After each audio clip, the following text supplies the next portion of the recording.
성경 189페이지 사도행전 2장 43절부터 47절까지 봉독합니다. 사람마다 두려워하는데 사도들로 말미암아 기사와 표적이 많이 나타나니 믿는 사람이 다 함께 있어 모든 물건을 서로 통용하고 또 재산과 소유를 팔아 각 사람의 필요를 따라 나눠주며 날마다 마음을 같이하여 성전에 모이기를 힘쓰고 집에서 떡을 떼며 기쁨과 순전한 마음으로 음식을 먹고 하나님을 찬미하며 또 온 백성에게 칭송을 받으니 주께서 구원받는 사람을 날마다 더하게 하시니라. 우리 한국 기독교 역사 인물 중에 김익두 목사님 하면은 많은 이야기를 우리에게 남겨주신 분입니다. 이분이 아주 무더운 여름날 산고개 마루에서 쉬고 있는데 웬 술 취한 청년 하나가 김익두 목사님 쉬고 있는 그 고개 마루를 헐떡이면서 올라오더니 다짜고짜로 김익두 목사님 멱살을 짚고는 따귀를 후려치는 겁니다. 그리고 하는 얘기가 너희는 왜 나보다 먼저 이 고개에 올라와서 앉아있느냐. 그러더니 계속해서 술이 취해서 그랬는지 모르지만 힘들고 고생한 분풀이를 산고개 마루 올라오느라고 여름날 힘들었던 분풀이를 김익두 목사님한테 계속하는 겁니다. 발로 차기도 하고 때리기도 하고. 그러자 오히려 이 사람이 지치고 맙니다. 그러자 김익두 목사님이 그 매를 다 맞으시더니 맨 나중에 이 청년의 기운이 다 빠져서 그 목사님을 더 이상 때릴 수 없을 정도로 지치니까 목사님이 그 청년의 손을 꽉 쥡니다. 그리고 하는 얘기가 형님 다 때렸소. 그런데 이 청년이 김익두 목사님이 자기 손을 쥐고 말을 건네는데 손을 빼려고 해도 얼마나 힘이 센지 손을 뺄 수가 없는 겁니다. 그리고는 김익두 목사님 그 청년에게 하는 얘기가 예수는 내가 믿고 복은 당신이 받았소. 얼마나 유명한 얘기인지 모릅니다. 그래 이 청년이 놀래가지고 당신 누구십니까? 그랬더니 나 신천장에 김익두요. 그랬더니 청년이 버들버들 떠는 겁니다. 김익두 하면은 그 지역에서 깡패 중에 깡패로 모르는 사람이 없었는데 술김에 그랬는지 사람을 몰라보고 그랬는지 우두커니 앉아있는 깡패 두목을 때렸으니 얼마나 놀랬겠습니까? 그러자 이 청년이 무릎을 꿇고 잘못을 비는 겁니다. 그랬더니 김익두 목사님이 잘못을 비는 것만 가지고 되겠나? 그럼 어떻게 하면 되겠습니까? 했더니 나를 따라오시게. 내가 이제 부흥회를 가는데 거기 가서 부흥회 기간 동안 내 얘기를 끝까지 들면 내가 용서해 주지. 그리 청년이 따라가서 김익두 목사님 부흥회 기간 동안에 큰 은혜를 받고 나중에 예수를 믿고 장로가 되었다. 이제 그런 얘기가 전해져 옵니다. 우리가 살아가면서 사람들에게 은혜를 입을 때도 있고 또 사람들로부터 도전을 받거나 무시와 멸시를 받거나 그렇지 않으면 많은 해를 입을 때도 있습니다. 은혜 받을 때야 감사하고 고맙고 은혜를 갖고자 하는 다짐을 마음속으로 하게 되지만 상대방에게 당했다 싶을 때 욕을 먹거나 손해를 받거나 그 사람으로부터 면박을 받았거나 어떤 경우에 여러분은 어떤 마음의 자세로 그 사람을 생각하고 그 사람을 상대합니까? 바로 내게 해를 끼친 사람, 내게 면박을 주거나 모욕을 주거나 손해를 끼친 사람을 대하는 그 태도가 오늘 내가 하나님을 공경하는 신앙인의 현주소라는 사실을 우리가 마음에 새겨 두어야 될 겁니다. 마태복음 25장 가운데 열처녀 비유를 예수님이 말씀하셨는데 등에 기름을 준비한 가득 준비한 열처녀와 기름을 조금 준비하다만 5처녀, 열처녀 중에 5은 기름을 가득 준비하고 5은 기름을 준비치 못했거나 기름을 준비해서도 조금 준비한 사람, 그렇게 예수님이 비유를 들어 말씀하시는데 그 기름이 뭐겠습니까? 그걸 우리가 돌이켜 생각해 보면 한마디로 말하면 믿음이요. 믿음 가지고 너무 광범위하니까 그 실제 믿음의 내용이 뭔가 하면 사랑이다. 그러니까 등불을 어두운 밤 동안에 끝까지 불이 꺼지지 않고 켜놓고 밤을 비추기 위해서는 그 등 안에 기름이 가득 들어있어야 되는 것처럼 우리가 이 어두운 세상을 살아갈 때에 이 어두운 세상을 대하면서 내 마음 가운데서 끊임없이 누구를 대하든지 내게 해를 끼치는 사람을 대하든지 내게 은혜를 베푸는 사람을 대하든지 사랑으로 응답할 수 있는 그 사랑이 내 평생에 가슴속에 가득가득 채워져 있는 사람은 신랑 예수 그리스도를 구주로 영접할 수 있는 자격이 있는 사람이요.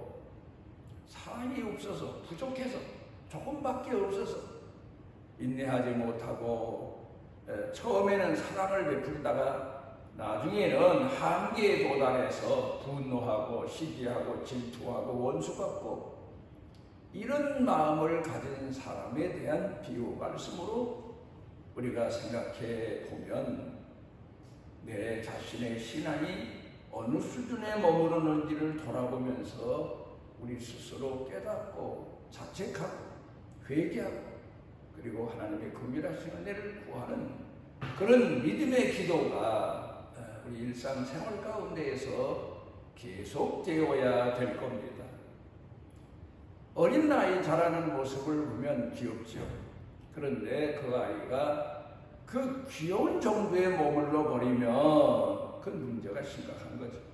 나중에 점점 더 성숙해가고 그래서 성년이 되고 그리고 어른스러워지게 되고 그리고 처음에는 사랑을 받기만 하던 어린아이가 베풀 줄 알고 또 용서할 줄 알고 포용할 줄 알고 이해할 줄 알고 기다려줄 줄 알고 이런 사랑을 베푸는 사람으로 성숙되어야 비로소 그가 인간다운 인간의 삶을 살 수 있는 것처럼 우리 성도들도 마찬가지. 처음에 예수 믿으면 교회 나오는 것만 해도 반갑고 신기하고 예배에 참석하는 것만 해도 귀하고 그런데 그것 가지고만 그 사람의 신앙이 성화되었다, 성숙되었다 그렇게 말할 수는 없는 겁니다. 그 다음에는 그가 스스로 자신의 몸을 낮추고 희생할 줄 알고 헌신할 줄 알고 교회 일에 참여할 줄 알고 그러면서도 또 중요한 것은 교회의 화목을 위해서 내가 먼저 상대방을 용서하고 이해하고 포용하고 기다려줄 줄 알고 이끌어줄 줄 아는 그런 성숙한 신앙인이 돼야 비로소 그가 성화된 신앙이 우리가 그렇게 말할 수 있고 또 하나님을 기쁘시게 하는 신앙인일 수가 있는 겁니다. 예수님의 제자들이 예수님을 따라 처음에 나섰을 때에는 동료들 간에 서로가 시기하고 질투하고 그리고 경쟁 의식을 가지고 그리고 예수님을 따라다니는 모습이 성경 여기저기에 나옵니다. 마치 자리다툼이나 하는 것처럼 예수님의 사랑을 더 받기 위해서도 그렇지만 자기 자신의 출세를 위해서 예수님께 간청하기도 하고 예수님께 잘 보여서 맨 앞자리에 앉아보려고도 하고 뭐 이런 여러 가지 우리 인간 세계에서 흔히 볼 수 있는 일들이 성경 가운데 여기저기 기록되어 있어 우리가 상상해 볼 수가 있습니다. 그런데 오늘도 교회 생활하는 성도들 가운데 보게 되면 이 수준을 처음에야 그렇다 손 치더라도 20년, 30년 예수 믿으면서도 벗어나지 못하고 끝까지 자리다툼이나 하고 그러다가 일생을 마치는 완전히 성화되지 못한 그런 성도들의 모습을 우리가 교회 가운데서 많이 봅니다.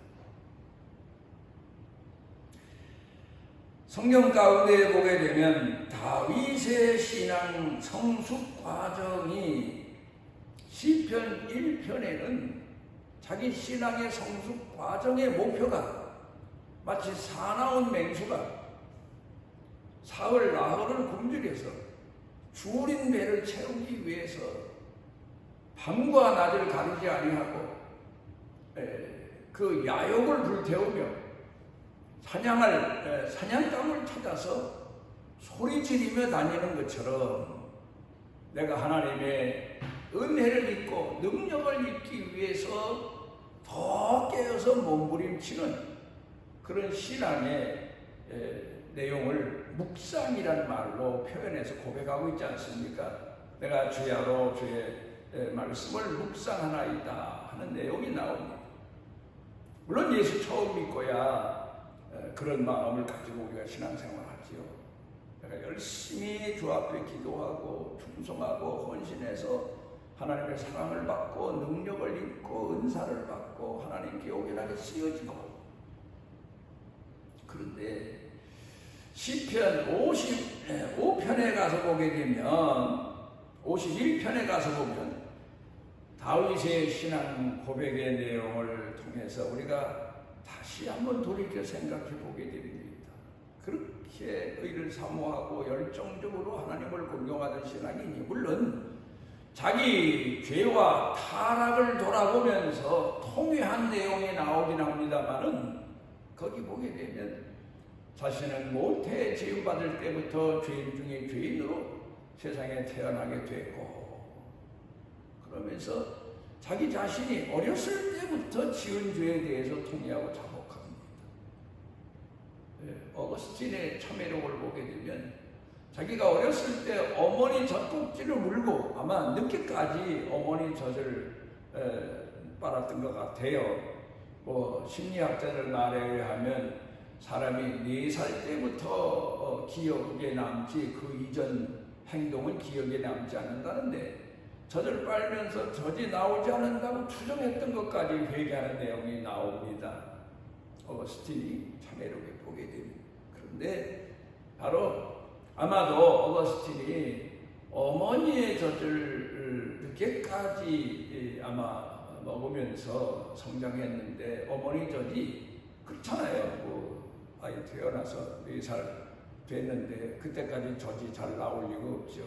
젖이 잘 안 나온다고 어머니한테 투정했던 기억이 남았던 것 같아요. 그것까지 회개하고 있습니다. 여러분 사람이 신앙 과정을 돌이켜 생각해 보게 되면 어린아이 때의 과정도 있고 또 사춘기 때의 과정도 있고 신앙 과정이 그래요.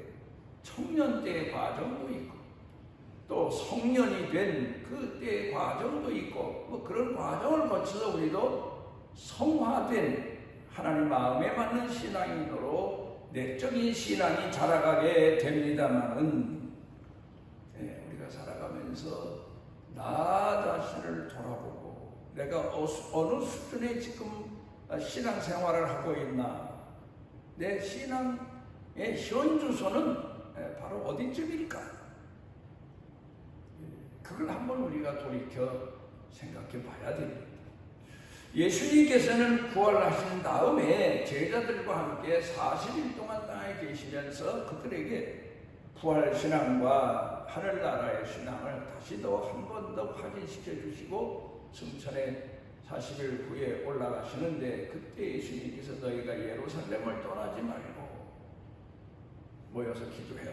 아버지께서 약속하신 성령을 받을 때까지, 그리고 성령을 받으면 너희가 사마리아와 땅끝까지, 예루살렘에서부터 사마리아 땅끝까지 내 증인이 되라. 그리고 승천하시고, 제자들이 그래서 마가의 다락방에서 모여서 하나님 앞에 그 약속을 믿고 끊임없이 기도하고 찬송하고, 그런 예수님께서 제자들에게 말씀하셨던 내용들을 제자들이, 사도들이 그 모인 사람들에게 전하고 신앙 강정하고, 그러다가 성령이 그들에게 약속하신 대로 임해서 그들에게 성령 받고, 그리고 나아가 예수님의 증인으로, 복음의 증인으로 이제 남은 생애를 사는데, 그렇게 성령 충만함을 받았음에도 그러면 완전한 신앙인이 됐느냐 하면,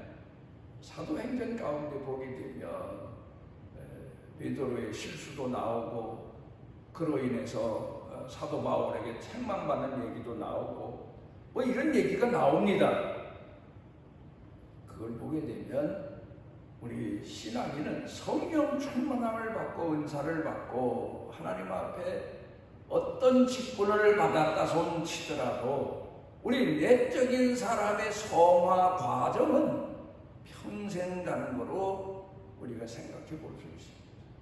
그렇죠. 기름이 가득 채워지게 되면 신랑이 와서 신부를 내려가는 것처럼 우리가 성화 과정을 통한다는 게 뭡니까? 우리 마음 가운데 사랑이 성숙되어 가는 겁니다. 그 누구를 향해서도 우리 마음 가운데 사랑의 불이 꺼지지 아니하고 끝까지 사랑의 불을 비추어 줄 수 있는 그런 사람으로 성숙되어 갔을 때에 하나님이 우리를 천국으로 데려가신다. 성경의 약속은 바로 그렇습니다. 우리가 신앙의 조상 아브라함과 그 아내 사라에 대해서 우리가 많은 신앙의 교훈을 얻게 되는데, 그들도 이스라엘 사람들이 지금까지도 신앙의 조상, 신앙의 아버지 아브라함, 신앙의 어머니 사라, 그렇게 존경하고 그들의 신앙을 본받기 위해서 많은 교훈들을 가슴에 안고 살아가긴 하지만, 아브라함의 신앙도 그랬고 아들 이삭의 신앙도 그랬고 야곱의 신앙도 그랬고, 어린 아이의 신앙에서부터 성숙해가는 신앙 과정, 마지막에 가서는 그들의 신앙이 하나님 마음에 맞는 그런 마음 가운데 하나님의 말씀을 품고 하나님 앞에 충성을 다하는, 하나님께 사랑을 자기 마음 가운데 생애 모든 삶을 다 쏟아붓는 그런 신앙으로 성숙해 갔던 과정들을 우리가 생각해 보게 됩니다. 그래서 아브람, 사레 뭐 그랬는데, 처음 이름은 아브람 그랬는데 하나님께서 그에게 이제부터 너를 아브라함이라 하리라, 열국의 아버지가 된다. 사레 그랬는데 이제부터는 내 아내 이름을 사라라고 해라, 결국에 어미가 되는 축복을 내가 주마. 그걸 보면 아브라함의 신앙과 사라의 신앙이 그만큼 성숙 단계에 이르렀음을 볼 수 있습니다. 그러니까 내 내적인 사람이 성숙하고 커져야 만인의 어머니 때도 될 수 있고 아버지도 될 수 있고 만인에게 존경받고 사랑받는 신앙인으로 우리 생을 살아갈 수 있다는 내용을 우리가 교훈으로 얻을 수가 있습니다. 베드로도 보면은 이제 예수님께서 승천하시기 전에 베드로가 낙심되어서 예수님의 부활하신 모습을 체험하고도 뭐 다른 방법이 없는 줄 알고 그가 고기 잡으러 갔을 때 예수님이 찾아오셔서 베드로를 만나 주시지 않습니까? 그러면서 요한복음 21장에 유명한 얘기가 나오죠. 예수님 베드로에게 3번 물으십니다. 내가 나를 사랑하느냐? 내가 나를 사랑하느냐? 이 사람들보다 나를 더 사랑하느냐? 내가 나를 사랑하느냐? 끝까지 사랑하느냐? 그리고 내가 주를 사랑하는 줄 주께서 아시나이다. 대답할 때 예수님께서 내 양을 먹여라, 내 양을 쳐라, 내 양을 먹여라. 그런 대화의 내용이 나옵니다. 그 말씀의 내용이 뭡니까? 왜 사랑에 대해서 3번이나 물으셨습니까? 그러니까 네가 앞으로 전도를 해도 사도로서 복음을 전해도 내가 교회 목회를 해도 사랑으로, 나 닮은 사랑으로, 나 사랑하는 사랑으로, 내가 내 아버지를 사랑했던 그 사랑처럼 사랑으로 양을 대하고 사랑으로 목양하고 사랑으로 하나님 앞에, 성도들 앞에, 교회 앞에, 혹 이방인을 만날지라도 사랑으로 그들을 대하면서 복음을 전해야 된다. 그런 교훈의 말씀을 주시고 있습니다. 오늘 성경 본문 말씀 가운데 보게 되면 성도들이 얼만큼 성화되었나, 성숙되었나, 성령 충만함을 받고 그 과정을 거쳐가면서 신앙생활하고 있나, 그 내용을 성경에 기록되어 있는 겁니다. 예수님께서 흔히들 뭐 그런 얘기합니다. 신신학자들의 해석입니다만은 예수님이 광야에서 많은 사람들이 몰려왔는데 그들에게 먹을 게 없습니다. 또 먹을 걸 나눠줄 것도 없습니다. 제자들이 걱정하자 예수님께서 너희에게 떡 몇 개나 있느냐? 그랬더니 어린아이가 예수님 드리라고 바친 물고기 2마리와 보리떡 5개밖에 없습니다. 그럼 가져와라. 그리고 예수님께서 그걸 가지고 축사하셔서 기적이 일어나서 거기 모인 남자만 5,000명, 여자아이 합쳐서 10,000 명이 넘는 사람들이 배불리 먹고도 남았다. 성경의 기록입니다. 그런데 그때의 신신학자들 얘기입니다. 모릅니다. 신신학자들 말이 맞는지. 또 우리도 그걸 예상해 볼 수 있습니다. 그 많은 사람 중에 10,000 명이 넘는 사람들이 기적의 떡을 먹었는데 그 많은 사람 중에 예수님 말씀을 듣고 따르고 섬기겠다. 뭐 그런 각오로 그 먼 길을 따라왔을 거 아닙니까? 정말 그 사람들 중에 먹을 게 없었을까? 아마도 많은 사람들이 먹을 걸 감췄을 거다. 그런 얘기예요.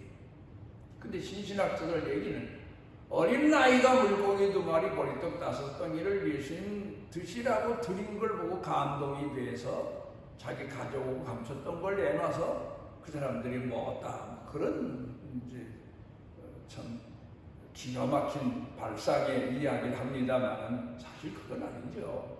정말 예수님께서 어린아이가 예수님께 드린 물고기 2마리 보리떡 5덩이를 가지고 기적의 떡을 하늘에서 광야 이스라엘 백성들에게 만나를 내려주신 것처럼 그들에게 만나의 떡과 그리고 생선 기적적인 역사를 통해서 배불리 먹여 주셨습니다. 그런데 그때에 우리가 짐작할 수 있는 것은 그 많은 사람 중에 먹을 걸 가져왔는데 자기도 굶주릴 것 같아서 감추었던 사람이 아마 많이 있었을 것으로 상상은 됩니다만은, 그런데 성경 오늘 본문 말씀 가운데 보게 되면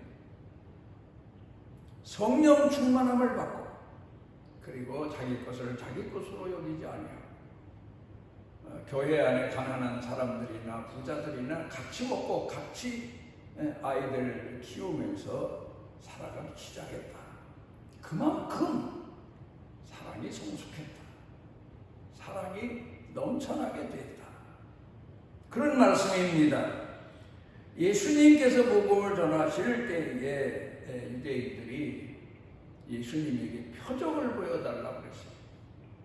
그러자 예수님께서 내가 너희에게 보일 표적은 요나의 표적밖에 없다. 요나의 표적이 뭡니까? 그건 바로 십자가에서 3일 동안 요나가 고기배 속에 던져져서 자기를 바다에 던지라고 하지 않았습니까? 제비 뽑히자. 고기배 속에서 있다가 3일 만에 고기가 요나를 니느웨 성 바닷가에 토해냄으로 가서 복음을 전해서 그 백성들을 구원한 것처럼 바로 요나의 표적, 사랑의 표적밖에는 너에게 보일 게 없다. 바로 그렇게 말씀하셨어요. 예수님이 십자가에 못 박혀 돌아가신 것도 바로 사랑의 표적 아닙니까? 죄인을 구원하시기 위한, 죄인의 죄를 대속하시기 위한 그런 사랑의 표적입니다. 오늘 성경 본문 말씀을 통해서 다시 한번 돌아봐야 될 것은 오늘 내 신앙의 현주소는 어디인가? 내 속에 아직도 시기하고 질투하고 분노하고 원수 갖고자 하는 마음이 있으면 나는 아직까지도 어린아이 수준의 신앙생활을 하고 있는 거고, 같은 교회 안에서도 시기하고 질투하고 분쟁하고 자리다툼하고 이런 수준의 신앙생활을 하고 있다면 우리가 하나님 앞에서 내 믿음이 이런 유치한 어린아이 수준에 머물러 있음을 회개하고 통회하고 자복하면서 나 자신도 초대교회 성도들처럼 예수님을 따라 섬기던 사람들처럼 원수도 사랑하고 오리를 가고자 하는 자에게 신비까지 가주고 속옷을 달라는 자에게 겉옷까지 주고 오른편 뺨을 치면 왼편도 돌려댈 수 있는 그런 사랑의 마음, 오기가 아닙니다. 이거 사랑하는 마음, 용서하는 마음, 포용하는 마음, 그 마음에 성도 신앙이 되도록 우리 스스로를 낮추고 처소복종케 하며 기도하는 그런 신앙인들이 되어야 될 겁니다. 오늘 우리를 주 앞에 모으신 아버지 하나님,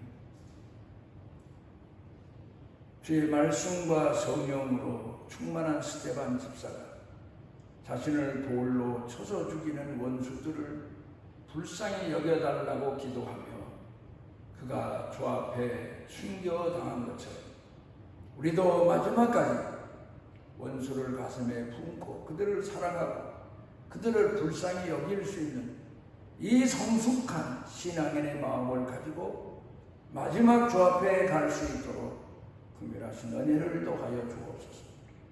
예수님 이름으로 기도드리옵나이다.